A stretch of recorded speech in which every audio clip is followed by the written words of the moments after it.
Hello to all the students of MCOM first year. I am Professor Sonia Digoy. Today I welcome to all of you students in my YouTube channel. So, in last lecture we have to study about our subject Advanced Accounting first chapter. In first lecture I have give you the syllabus. In second lecture we have started our first chapter of Advanced Accounting will be basic concept. In first we have discussed about in last lecture we have discussed about the content of first chapter will be basic concept. The content of first chapter, in this chapter you have to study the concept like conceptual framework of accounting, accounting environment. Okay, so this contents we have seen that how many concepts you have to cover, whether you read that chapter, whether you learn that chapter and whether you know that chapters. Okay, so इस chapter में आप कौन कौन से topics के studies करेंगे तो ये हमारे पूरे कंटेंट में मेंशन है. Then we have also completed in last lecture introduction.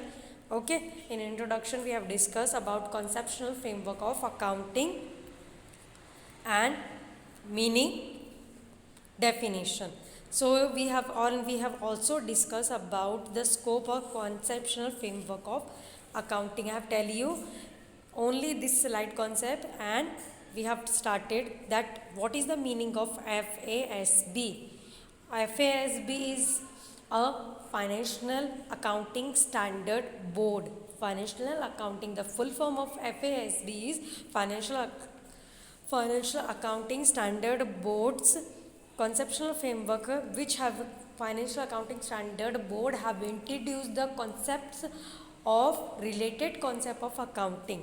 का फाइनेंशियल अकाउंटिंग स्टैंडर्ड बोर्ड ने ऑल द कॉन्सेप्ट जो अकाउंटिंग के रिलेटेड कॉन्सेप्ट है, अकाउंटिंग की डेफिनेशन है, मीनिंग है, उसके जो राइट्स हैं, एंटिटीज़ हैं, फंडामेंटल एक्टिविटीज़ हैं, उसकी जो भी अकाउंटिंग की है कॉन्सेप्ट, अकाउंटिंग की पूरे कॉन्सेप्ट का पूरा फ्रेमवर्क डिस्क्राइब किसने किया है, ये about FASB financial accounting standard board in the year 1973 के अंतर्गत उन्होंने डेवलप करा था थियोरटिकल पार्ट ऑफ अकाउंटिंग. और ये उन्होंने थियोरटिकल पार्ट अकाउंटिंग स्टैंडर्ड को डेवलप करा था US कंट्री के अंतर्गत. और 1978 टू 2010 के पीरियड में the FASB Financial Accounting Standard Board have released 8 concept statement about accounting. A statement concept about accounting. First we have discussed in this slide. Okay, you have all the students have seen the 8 concept of statements. Okay, so first of all, first will be objective of financial reporting by business enterprises. Number 1 1978. Okay, the main objective, कोई भी हम financial accounting standard उद्देश्य क्या है, कोई भी financially business का, okay, business enterprises कभी भी कोई स्टार्टअप करता है तो उसका अगर कोई एम कब लॉन्च हुआ कि बिजनेस का मेन एम क्या होना चाहिए, टू प्रमोट देयर बिजनेस. तो ये कब लॉन्च हुआ, उसका मतलब थियोरटिकली उसका डेवलपमेंट कब हुआ कि अकाउंटिंग स्टैंडर्ड को किस तरीके से उसका ऑब्जेक्टिव आइडेंटिफाई होगा, according to which objective of a business enterprises. This have been launch in the year 1978. Second will be qualitative characteristic of accounting information. Qualitative characteristic of accounting information, this would be a second most important concept is 1918 के अंतर्गत ये launch होगा. Qualitative means with this will be very important concept. Qualitative में हम क्या करेंगे कि accounting is providing which most effectiveness, accounting क्या प्रोवाइड करती है, तो क्वालिटेटिव क्या शो करता है, the quality about each and every concept. अगर आप कोई भी टॉपिक कॉन्सेप्ट को रीड करते हो तो आप उसकी क्वालिटी के बेसिक्स पे रीड करते हो. तो qualitative have shown the 4 main qualities or characteristic, 4 main features. So this qualitative characteristic have been provided 4 framework to understand this concept is the qualitative characteristic of accounting information. accounting information की quality provide करने के लिए तो accounting की information की quality हम किस तरीके से करेंगे, अंडरस्टैंडेबिलिटी। अंडरस्टैंडेबिलिटी में आप कैसे चेक करोगे कि अकाउंटिंग क्या, हाँ अंडरस्टैंडेबल है, प्रोविजनेबल है अकाउंटिंग सिचुएशन के अकॉर्डिंगली। अगर किसी का भी स्टेटमेंट रिक्वायरमेंट कर रहे हैं, प्रिपेयर कर रहे हैं, सो उसके किस बेसिस पे प्रिपेयर, तो उसकी अंडरस्टैंडेबिलिटी होनी चाहिए, रिलेवेंस होना चाहिए वो स्टेटमेंट हमें, रिलायबिलिटी, कंपेरेबिलिटी। तो क्वालिटेटिव इन 4 मेन कैरेक्टरिस्टिक फीचर्स पे फोकस करता है। Will be first understandability, relevance, reliability and comparability. Okay, and this will be a most important part of 8 statements. So ये 8 statement will be launch in 1980 के अंतर्गत कि qualitative characteristic of accounting की information के, accounting की information है वो किसके बेसिस पे डिपेंडेबल है, with the understandability, relevance, reliability and comparability.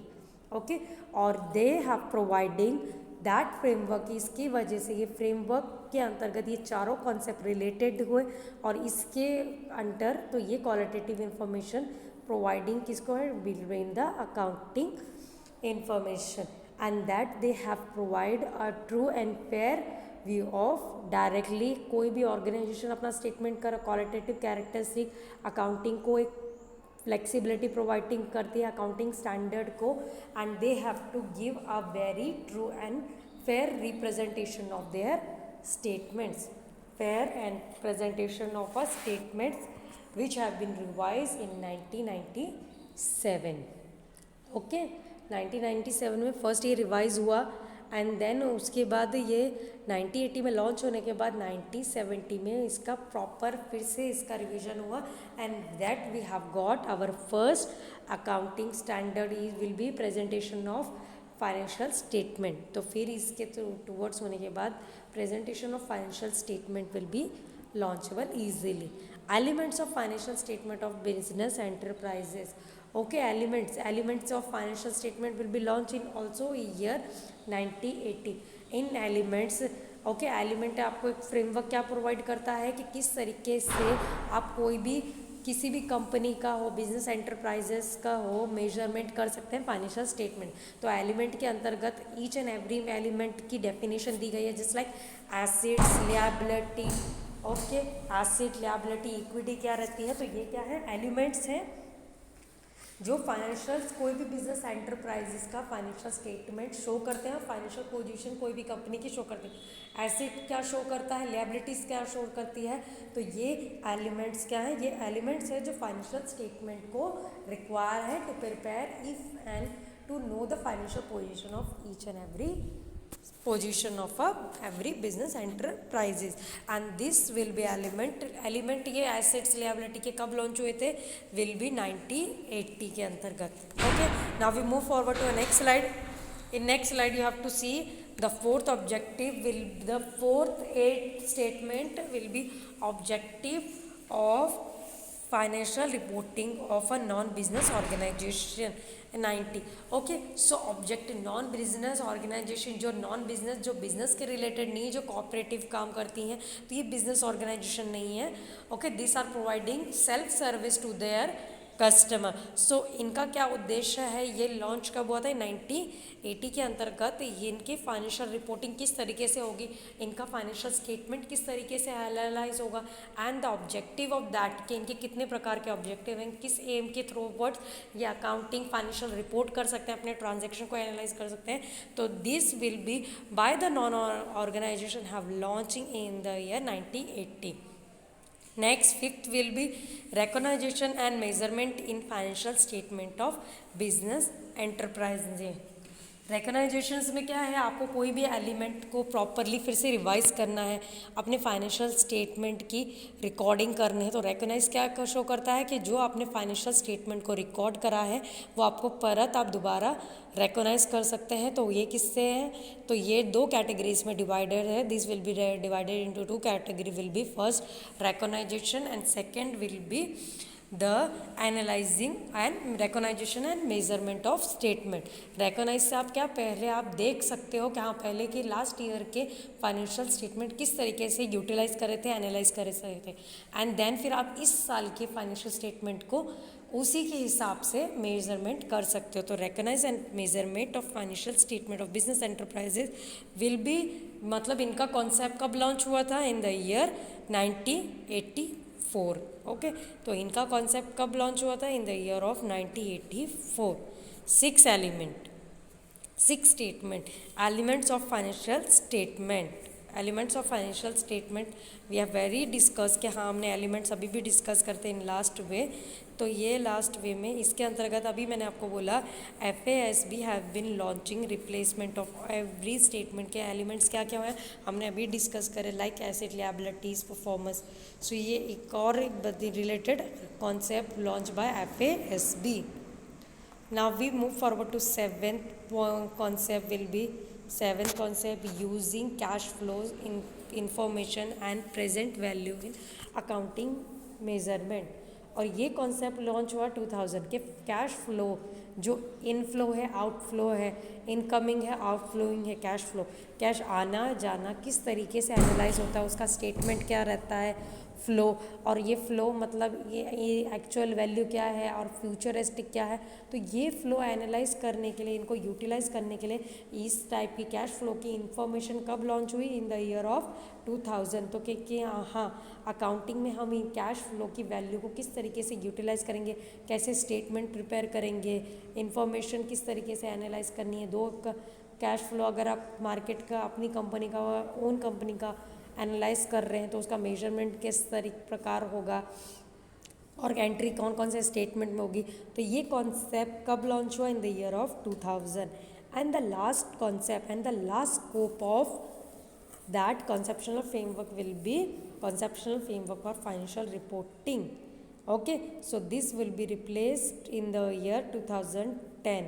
2010 के अंतर्गत ये कॉन्सेप्ट जो फ्रेमवर्क ऑफ अकाउंटिंग है, फाइनेंशियल रिपोर्टिंग, इसके अंतर्गत बहुत सारे डेवलपमेंट हुए, फेज हुए, चेंजेस में हुए।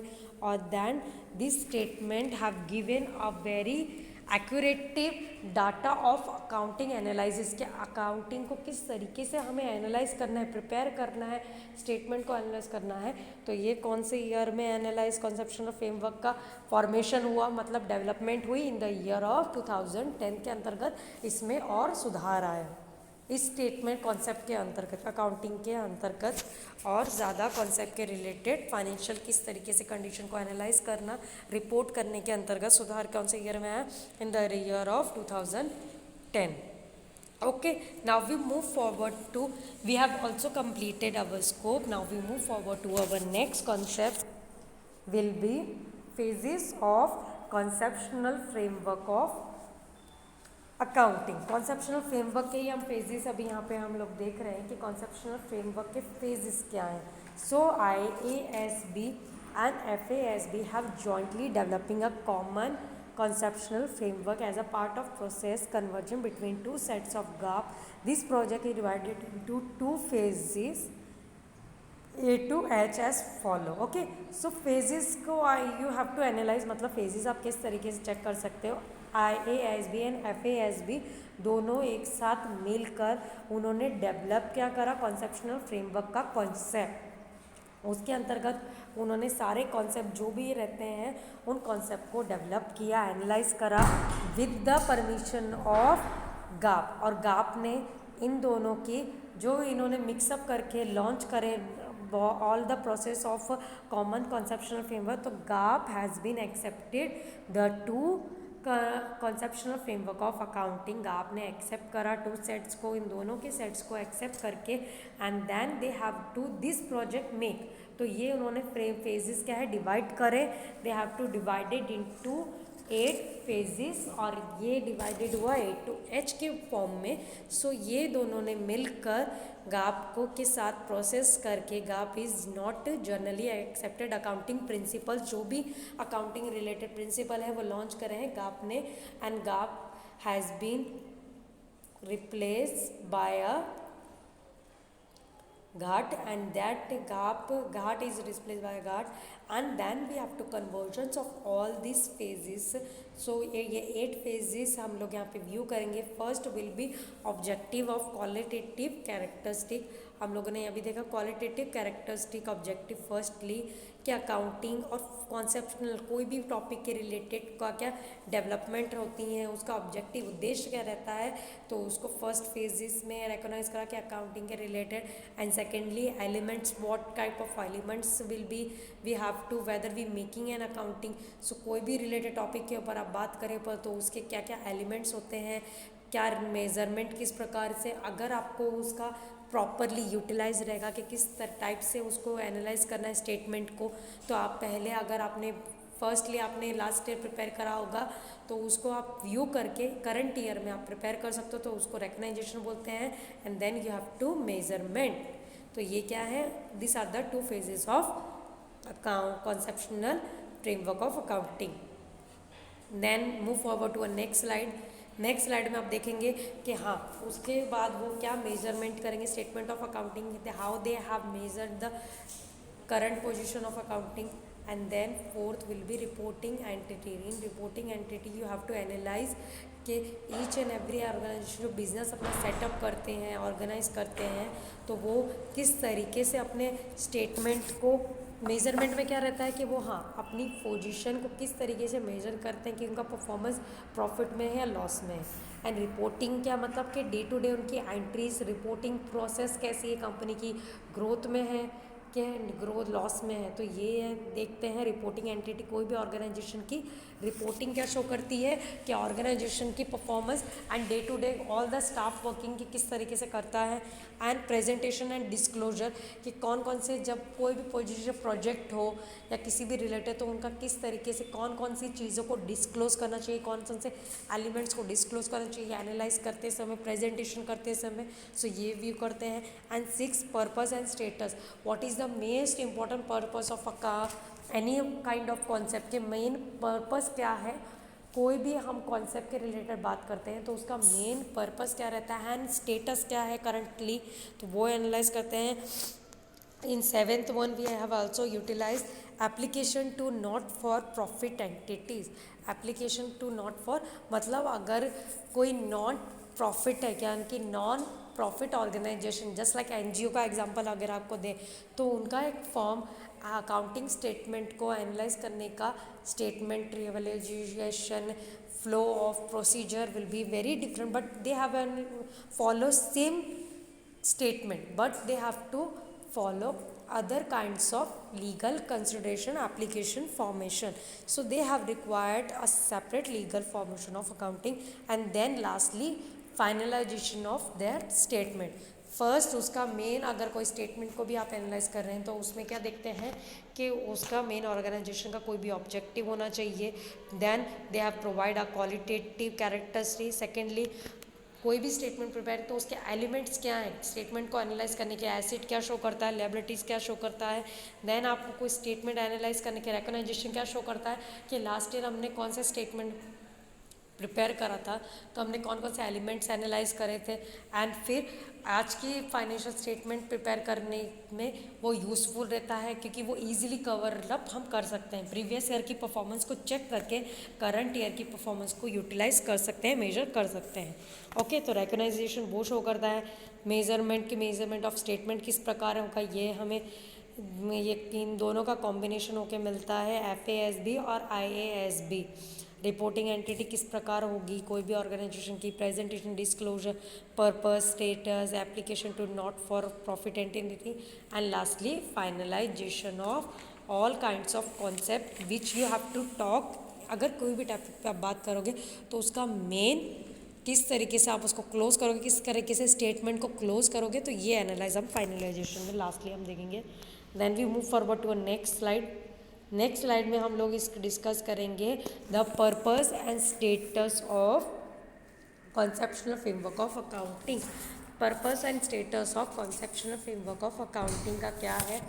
The first I will read the concept, then I will give you the explanation of that concept.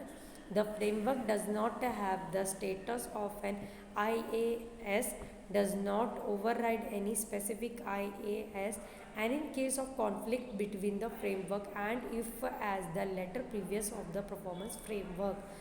तो okay, framework does not have any status of Indian International Accounting Standard Board.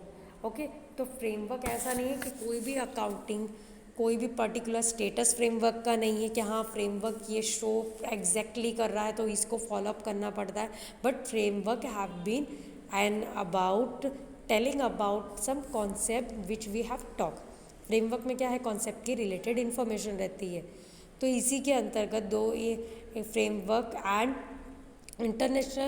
international accounting standard, so they have to provide not a specific framework but they have not a purpose and status of a belonging to, they only grantable to only that purpose which have stated in the previous year framework of a purpose, not a previous year but later the performance utilization of a framework, कि किस तरह की। तो international accounting standard ने ये कहा गया है कि फ्रेमवर्क आपको कोई स्टेटस नहीं देती, बट फ्रेमवर्क आपको कोई भी कॉन्सेप्ट के रिलेटेड इंफॉर्मेशन प्रोवाइड करती है। Okay, so framework does not include any status but they have giving you any purpose of a information. So इसमें हम फर्स्ट देखेंगे, फर्स्ट पर्पस एंड पर्पस क्या है अबाउट कॉन्सेप्शनल। तो ये पर्पस फ्रेमवर्क, कॉन्सेप्शनल फ्रेमवर्क की पर्पस मोस्ट क्या है कि to achieve the board of IASC in the development of future IAS and its review of existing IASS। तो international accounting standard board committee, IASC का full form क्या है, international accounting standard committee. जो ये जो बोर्ड है इसने development किसकी करी है, इंटरनेशनल अकाउंटिंग स्टैंडर्ड की, ताकि वो सारी जो अकाउंटिंग स्टैंडर्ड की स्टेटमेंट्स हो उसको रिव्यू कर सके, उसको टारगेट को अचीव कर सके। सो इसीलिए उन्होंने डायरेक्ट फोकस किस पे दिया है, इंटरनेशनल अकाउंटिंग स्टैंडर्ड कमेटी ने, to develop the future requirement to element, सारे के सारे अकाउंटिंग स्टैंडर्ड को डेवलपमेंट करने के लिए the committee have launching the goal to set up and review the performance of international accounting standard statement of analyzing। okay, so this will be the first purpose। ये first purpose है जो framework ने, conceptual framework ने provide करी है। secondly, to assist the national standard setting bodies in developing national standard। तो okay, जो यानी कि डेवलप कंट्री है और डेवलपमेंट कंट्री है, तो इन दोनों के बीच में डेवलप क्या है, इफ़ सपोज हम हमारी we have analyzing the country of India's performance and utilization। so इनका properly standard क्या होना चाहिए, डेवलपमेंट इनके स्टैंडर्ड में क्या होना चाहिए, तो इसके लिए ये पर्पस फ्रेमवर्क क्या प्रोवाइड करता है, इनके कॉन्सेप्ट को किस तरीके से हमें अपने नेशनल असिस्टेंट डेवलपमेंट को के हमें नेशनल को किस किस चीज़ों पे फोकस करना चाहिए, to develop the concept related to any kind of concept, not related to accounting but related to any kind of conceptional statement, ताकि हमारे देश की डेवलपमेंट हो। एंड इसके लिए the country will not be getting in to a develop but they have call getting to a developing but not a develop. So ये हमें standard setup करने के लिए we have use the purpose of framework. तो हम framework क्या provide करती, framework का यही पर्पस है to setup a development of national standard, ताकि देश का स्टैंडर्ड इंक्रीज हो, कि कॉन्सेप्ट जो है जितने ज़्यादा से ज़्यादा कॉन्सेप्ट को अडॉप्ट करके एनालाइज करके वो डेवलप कर सके अपनी कंट्री के परफॉर्मेंस में। Then next, to assist prepare of financial statement in apply IAS and in dealing with topic that have yet to form the subject of an IAS। Okay, so related to financial statement, उसमें क्या है कि to assist करे कोई भी related concept के financial statement जो भी हैं रिगार्डिंग टू एनी, तो जो यानी कि इंटरनेशनल अकाउंटिंग स्टैंडर्ड के बीच में रिलेटेड टॉपिक के बीच में बातचीत होती है रिलेटेड टू एनी कॉन्सेप्ट, तो उसकी इंफॉर्मेशन प्रॉपर फाइनेंशियल स्टेटमेंट की इंफॉर्मेशन को क्या एक्यूरेटली मिलनी चाहिए रिलेटेड। तो ये फ्रेमवर्क क्या प्रोवाइड करता है, इन सारे कॉन्सेप्ट को क्लियर करता है, इनकी पर्पस मिलती है, हमें इनके बारे में जानकारी मिलती है, इंफॉर्मेशन की कि किस तरीके से फाइनेंशियल स्टेटमेंट यूटिलाइज कर रहा है international accounting standard board and related to our accounting standards. Okay, then last purpose will be to assist the auditor in forming an opinion as whether the financial statement can be formed with the IASS। Okay, so अगर auditor कोई भी company की utilise करता है financial statement को, तो auditor क्या कर देगा, अपना ट्रू एंड फेयर ओपिनियन देता है उन फाइनेंशियल स्टेटमेंट्स के ऊपर. The auditor has given a true and fair view on the financial statement of accounting के अंतर्गत अपना फाइनेंशियल स्टेटमेंट, कोई भी जिस ऑर्गेनाइजेशन की ऑडिटर ऑडिटिंग करता है तो उस ऑडिटर उन फाइनेंशियल स्टेटमेंट पे अपना ट्रू एंड फेयर व्यू देता है कि हाँ, कंपनी में किसी ने फ्रॉड मेकिंग करा है, एरियर मेक करा है, और कंपनी की ग्रोथ का स्टेटस क्या है. तो auditor has preparing an audit report and they can be form with the help of IASS. So these are the four and the purpose of accounting, conceptual framework of accounting.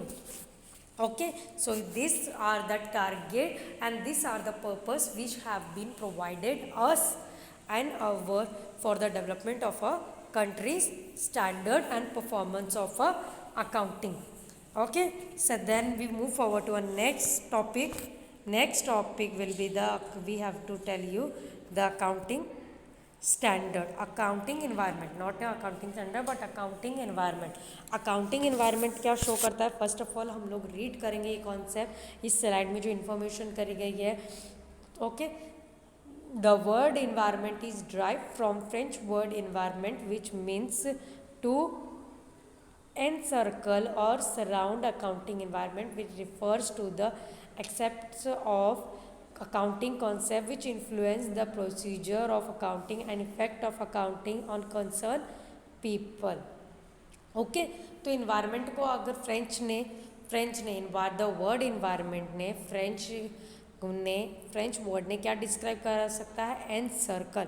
Okay, जिसके अंतर्गत accounting environment अंतर्गत accounting होती है तो उसको क्या बोलते हैं, अकाउंटिंग इन्वायरमेंट. कि अकाउंटिंग किन किन कॉन्सेप्ट के अंतर्गत होती है, उसका क्या मेन उद्देश्य है, और कौन कौन से लोग जो अकाउंटिंग के कौन कौन सी ऑर्गेनाइजेशन अकाउंटिंग को एक्सेप्ट करती है, अकाउंटिंग इन्वायरमेंट को फॉलो करती है, रिपोर्ट्स को एनालाइज कर सकती है, कॉन्सेप्ट और अकाउंटिंग के क्या क्या प्रोसीजर है कोई ऑर्गेनाइजेशन कंपनी.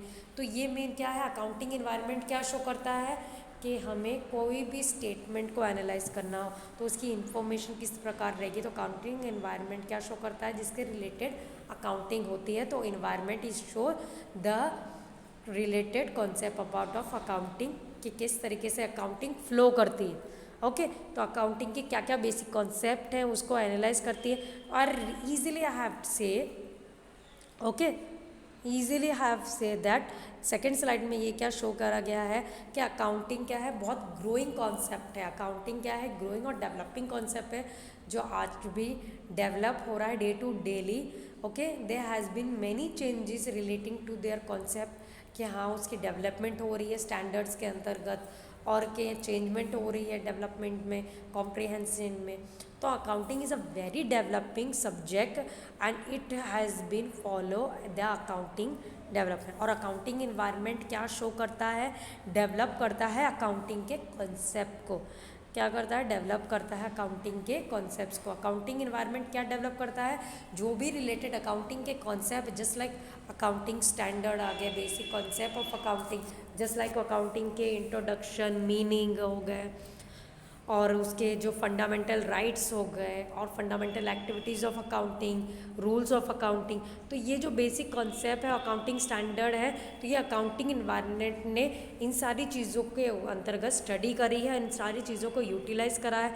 और इंडिया का कंपैरिजन इंटरनेशनल अकाउंटिंग कमेटी से करा है कि टूवर्ड्स के हाँ इंडिया के अंतर्गत क्या डेवलपमेंट हुआ और इंडिया के अंतर्गत अकाउंटिंग स्टैंडर्ड किसके अंतर्गत फॉलोअप करते हैं. तो ये अकाउंटिंग ने फॉलो करा. और अकाउंटिंग को अगर हम सीरियसली एक्चुअली वी हैव से कि अगर सिंपल वे में अगर बोला जाए तो अकाउंटिंग कोई भी बिजनेस की लैंग्वेज होती है. अगर आप किसी बिजनेस को स्टार्ट कर रहे हो तो उसके रिलेटेड आपको अकाउंटिंग क्या करने ज़रूरत पड़ती है, फंडिंग की ज़रूरत पड़ती है. तो ये भी अकाउंटिंग का कॉन्सेप्ट है. बिजनेस को capital raise and related to any kind of concept. So accounting environment has to develop all this kind of and adopt all this and searching information and related to following concept को fill up करता है. Okay, so this will be providing. तो accounting क्या है, simply accounting is nothing but a language of a business. Accounting is nothing but a language of a business. So okay, सो इस slide में हम लोग फर्स्टली वी हैव सी जो first concept they have develop. Okay, so now we close this